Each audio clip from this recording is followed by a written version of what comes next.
सबसे पहले अली मोहम्मद खान साहब, आप पार्लिमानी अमूर के वज़ीर ममलकत भी हैं। कल की जो मीटिंग है पार्लिमानी लीडर्स की, आपको उससे क्या तवक्को है? बिस्मिल्लाहिर्रहमानिर्रहीम। अल्लाहुम्मा सल्लि व सल्लिम मुबारिक अला सय्यिदिना मोहम्मद रसूलुल्लाह खातमुन नबीय्यीन सल्लल्लाहु अलैहि व आलिहि व अस्हाबिहि वसल्लम। बहुत शुक्रिया अमीर साहब। मास्क पहनने का बेसिक मकसद यही था कि लोगों को हम रिक्वेस्ट करें कि ख़ासकर जो हमारी यूथ है वो ज़्यादा एहतमाम करें, ताकि हमारे बुज़ुर्ग भी ख्याल रखें कि हम मास्क यूज़ करें।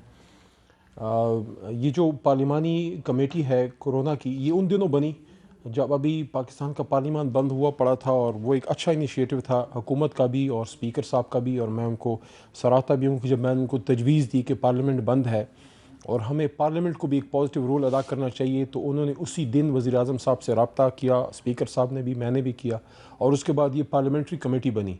ये एक बहुत ज़बरदस्त स्टेप था, और इस वक्त भी ये बड़ा अच्छा फ़ैसला किया है स्पीकर साहब ने कि इसकी हम मीटिंग करें। मैं समझता हूँ कि यहाँ पे जिस तरह से NCOC को चलाया है असद उमर साहब ने, कामयाबी से चलाया, उसको नॉन पॉलिटिकल रखा, तो ये जो पार्लियामेंट्री कमेटी है, यहाँ पे फैक्ट्स एंड फिगर्स आएंगे। मैं एक्सपेक्ट करता हूँ कि यहाँ अपोजिशन उसी तरीके से इसको वो यहाँ पे अपना रवैया रखेंगे जिस तरह उनका पहले था। पहले जो पार्लियामेंट्री कमेटी थी वो बड़ा हमने नॉन पॉलिटिकल या ए पॉलिटिकल तरीके से सिर्फ इस इशू को सामने रखते हुए हमने फ़ैसले किए थे या उस पर गुफ्तगू होती थी।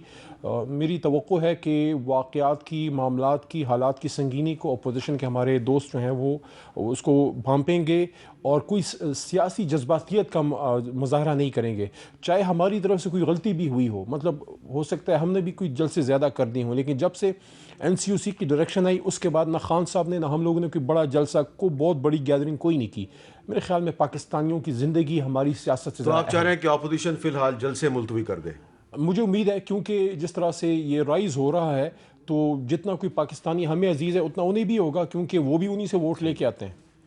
जी, एहसन इकबाल साहब, आपने बात सुन ली। हुकूमत जो है वो ये तवक्को कर रही है कि कल जो पार्लिमानी लीडर्स का इजलास है उसमें अपोजिशन जो है वो आपको ये यकीन दिला दे कि फॉर अ टाइम बीइंग, कुछ अरसे के लिए अपोजिशन अपने जलसे मुलतवी कर रही है। देखिए हामिद साहब, मुझे बहुत ही अफसोस से कहना पड़ता है कि हम एक ऐसे मुकाम पर पहुंच गए हैं कि जहां पर अब ये PTI की हुकूमत इस मुल्क को वन व्हीलिंग के ऊपर ही चलाएगी, और जल्द ही इनका वन व्हीलिंग का चलान भी कटेगा, क्योंकि जमहूरियत जो है वो दो पहियों से चलती है, एक हुकूमत और एक अपोजिशन।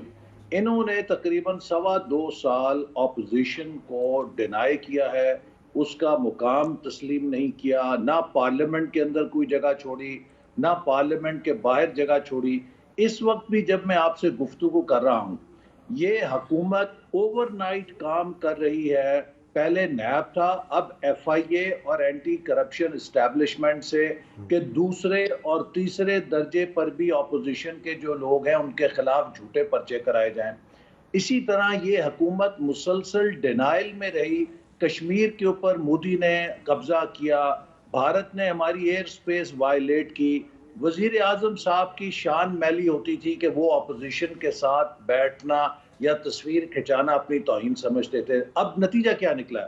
नतीजा ये निकला कि स्पीकर को भी इन्होंने इतना कंट्रोवर्शियल कर दिया कि स्पीकर ने गिलगित बल्तिस्तान पे मीटिंग बुलाई, इंतखाबात पे अपोजिशन ने बॉयकॉट किया, और स्पीकर जो कि इतना बेख्तियार है कि वो अपनी मर्जी से कोई फैसला नहीं कर सकता, पार्लियामेंट नहीं चला सकता, प्राइम मिनिस्टर उसको जलसों में खड़े होकर डिक्टेशन देता है, तो स्पीकर की तमाम मीटिंग्स को अपोजिशन ने बॉयकॉट किया।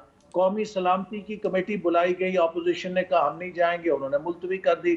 और कल भी जो स्पीकर ने मीटिंग बुलाई है, मेरी इतलात के मुताबिक अपोजिशन उसमें शरीक नहीं हो रही, इसलिए कि हुकूमत को जब दिल चाहता है तस्वीर खिंचाने के लिए अपोजिशन के साथ बैठ जाते हैं, लेकिन जो अपोजिशन का मीनिंगफुल किरदार है वो उसको देने के लिए तैयार नहीं है। जब भी हम कोई बात करते हैं कहते हैं जी ये NRO मांग रहे हैं, ये अपने केसेस की बात कर रहे हैं। तो लिहाजा अब PDM ने ये फैसला किया है कि वो हुकूमत के साथ किसी भी फोरम पर किसी जगह कोई बातचीत करने के लिए आमादा नहीं है, क्योंकि 2.25 साल में हमारा तजुर्बा बहुत तल्ख रहा है।